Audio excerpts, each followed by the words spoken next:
Capítulo 2: O maravilhoso e o sobrenatural.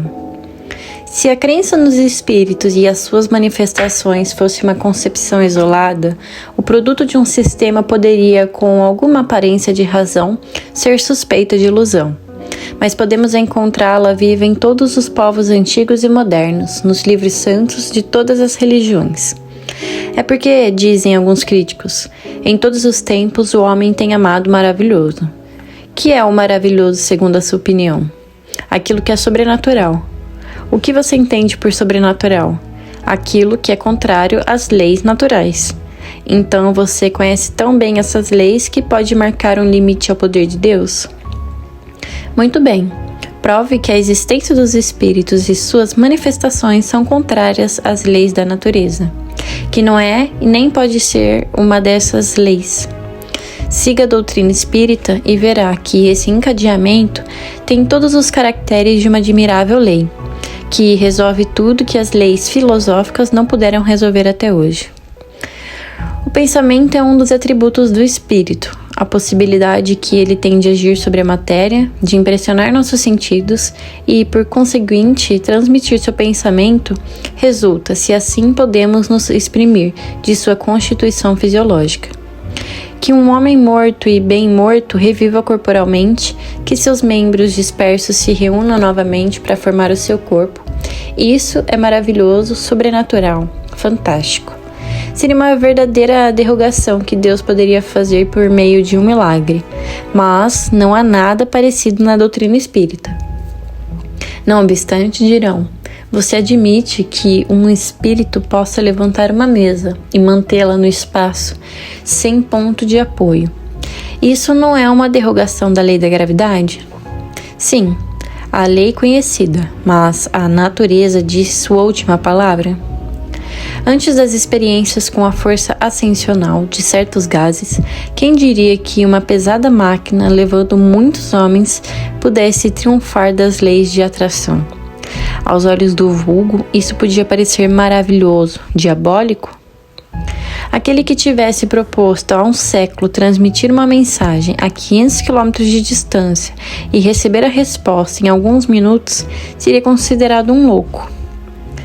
Se alguém fizesse isso, teriam acreditado que ele tinha o diabo às suas ordens, pois à época só o diabo seria capaz de ir tão rápido. Porque, então, um fluido desconhecido não teria propriedade, em dadas circunstâncias, de contrabalançar o efeito da gravidade como o hidrogênio contrabalança o peso do balão. Isto, note-se, é uma comparação unicamente para mostrar por analogia que o fato não é fisicamente impossível. Ora, foi precisamente quando os sábios, na observação de certas espécies de fenômenos, quiseram proceder por identificação e acabaram por se enganar. De resto, o fato está aí. Todas as negações nada puderam fazer, porque negar não é provar. Para nós, nada há de sobrenatural, e isso é tudo que podemos dizer no momento. Se o fato está constatado, nós o aceitamos.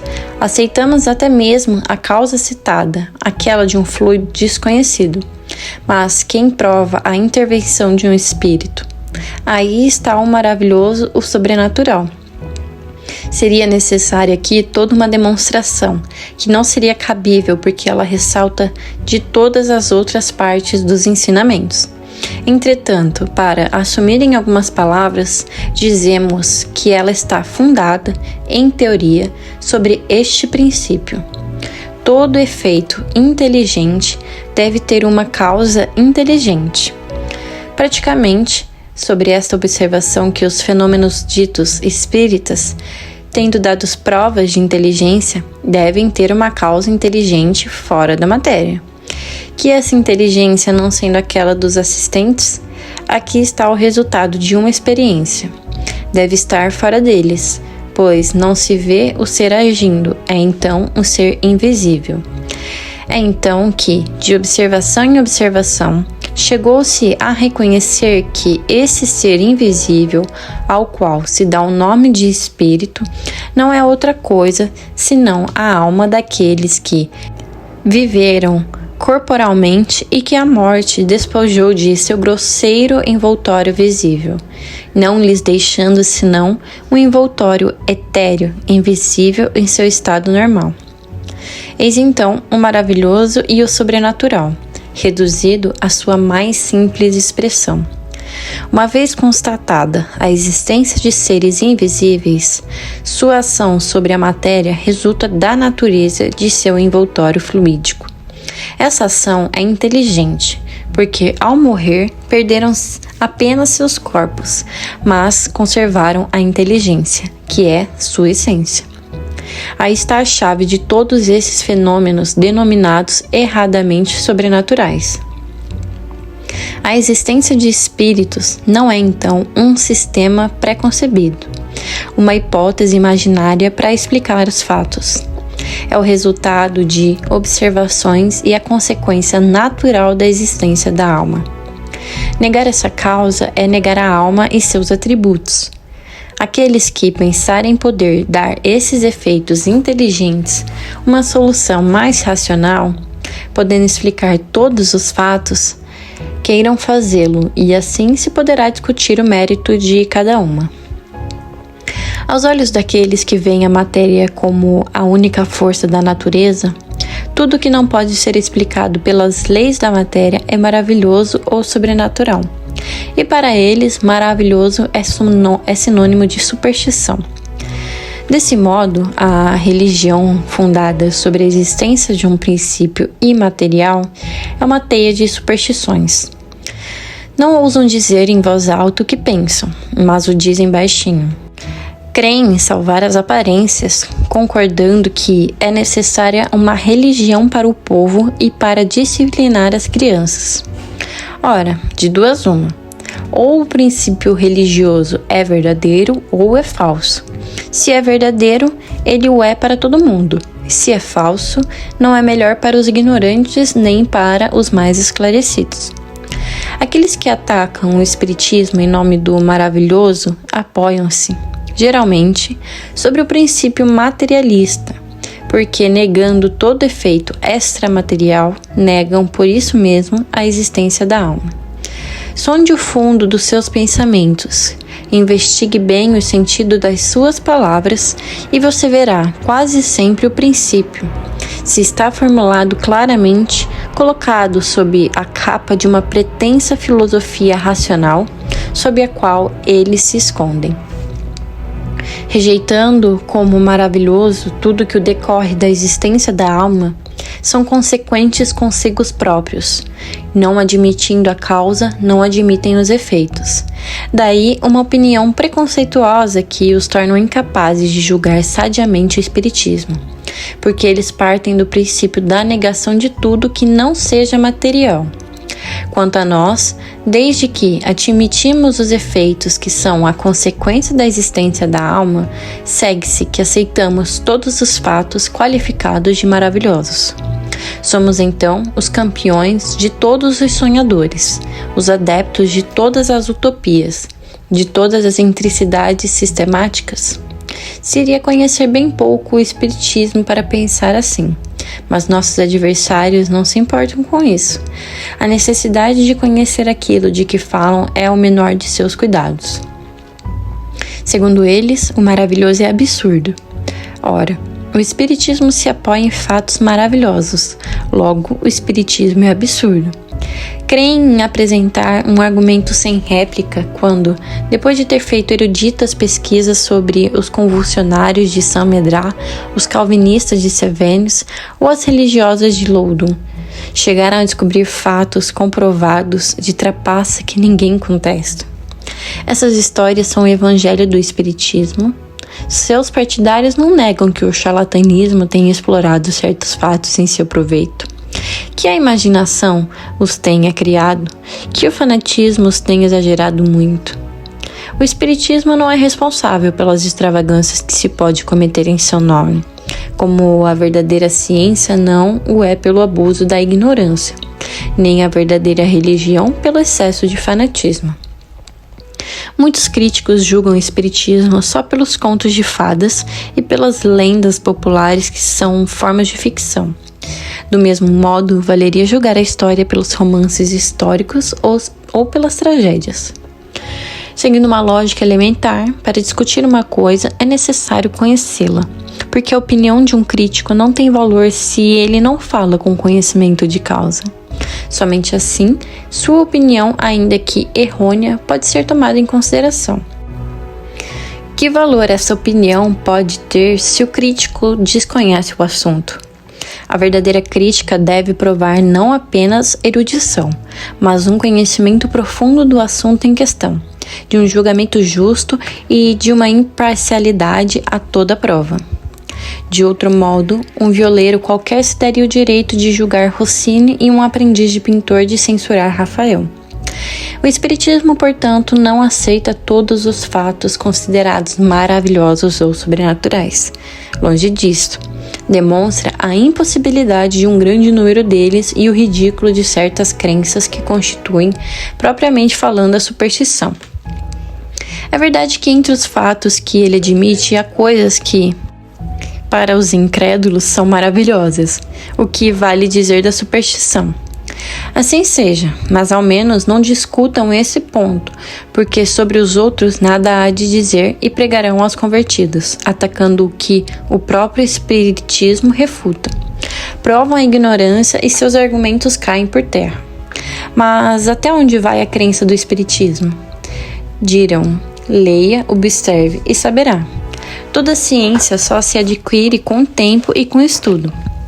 Ora, o Espiritismo toca as questões mais graves da filosofia, a todos os ramos da ordem social que trata ao mesmo tempo do homem físico e do homem moral.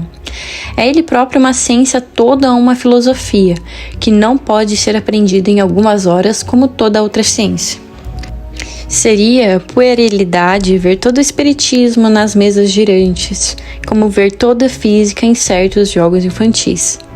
Para aquele que não quer parar apenas na superfície, não são horas, mas meses e anos que terá de gastar em sondar todos os seus arcanos.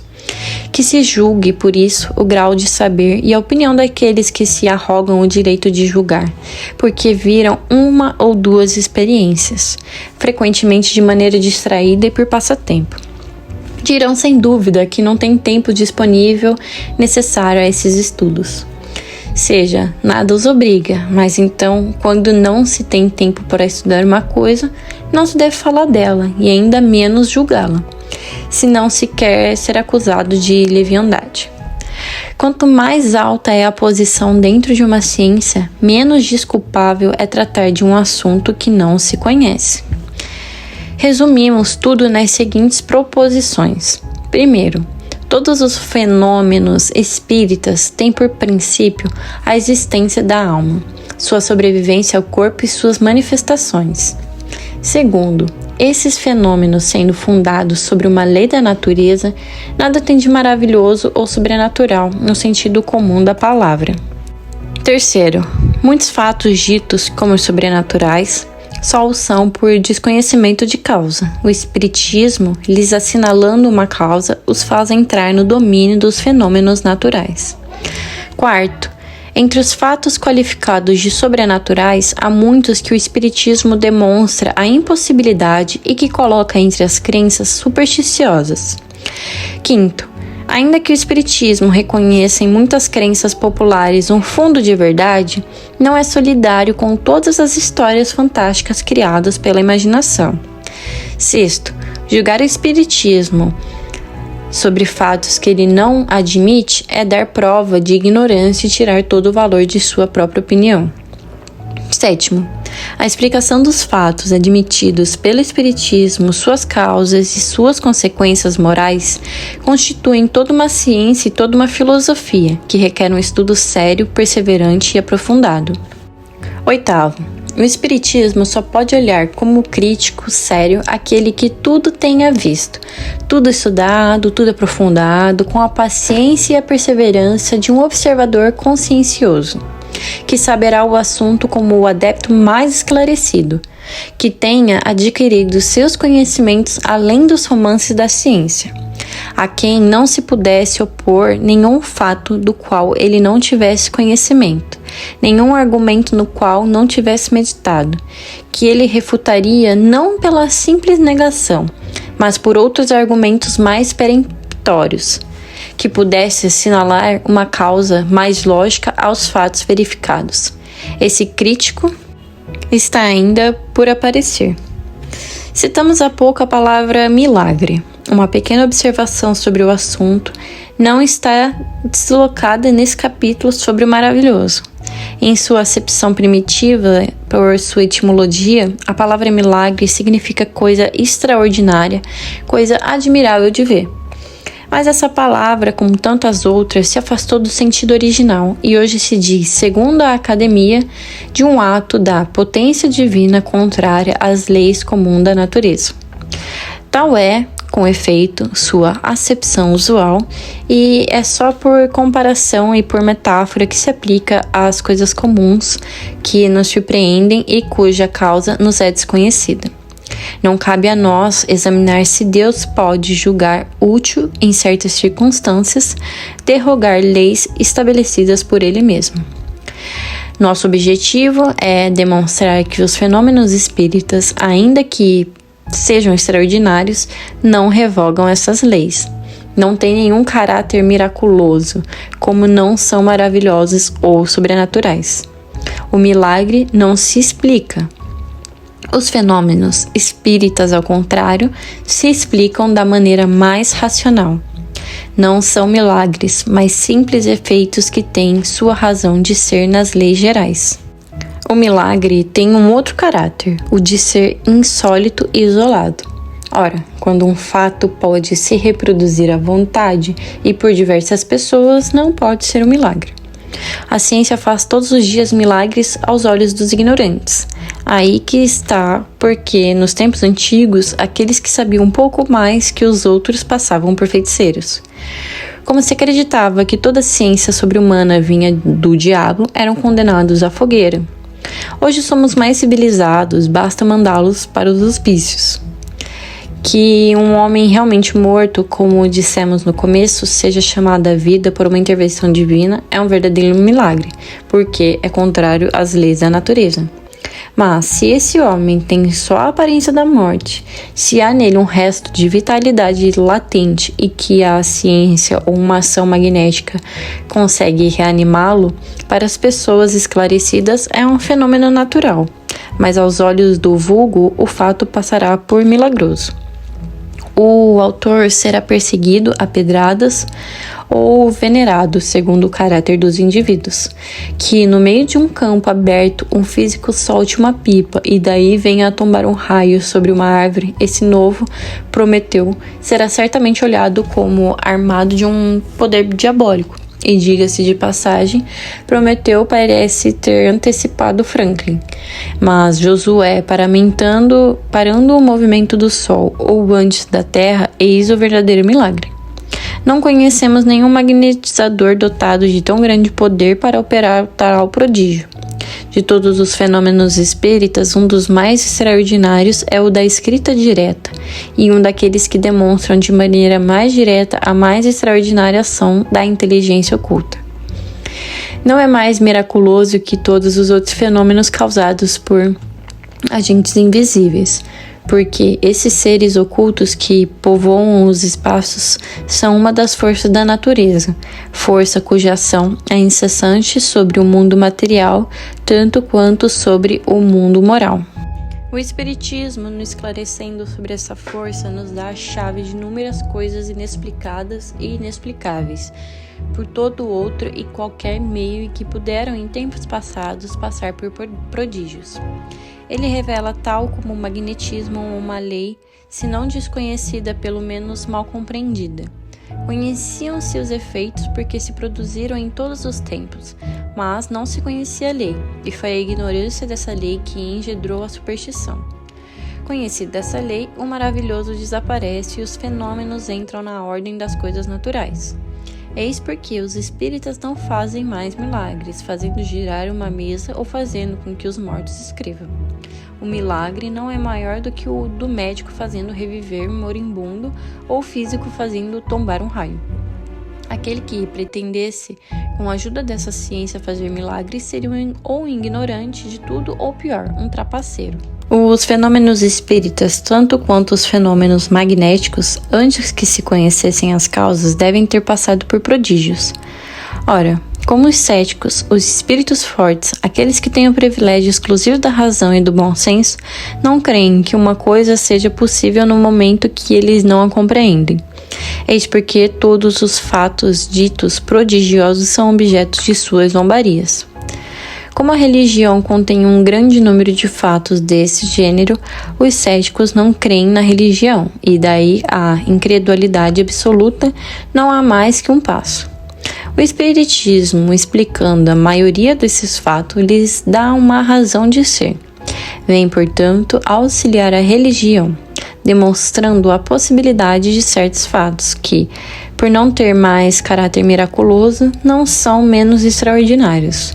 Deus não é nem menor nem menos poderoso por não ter revogado suas leis. De quantos gracejos as levitações de São Cupertino foram objeto? A suspensão etérea de corpos pesados é um fato explicado pela lei espírita. Temos sido testemunhas oculares. O Sr. Rone, assim como outras pessoas de nosso conhecimento, falou repetidas vezes do fenômeno produzido por São Cupertino. Então, esse fenômeno entra na ordem das coisas naturais. Ao número de fatos dessa natureza, é necessário colocar em primeiro lugar as aparições, porque são os fatos mais frequentes. A de Salete, que divide o próprio clero, não tem para nós nada de insólito. Seguramente, não podemos afirmar que o fato realmente ocorreu, porque dele não temos a prova material.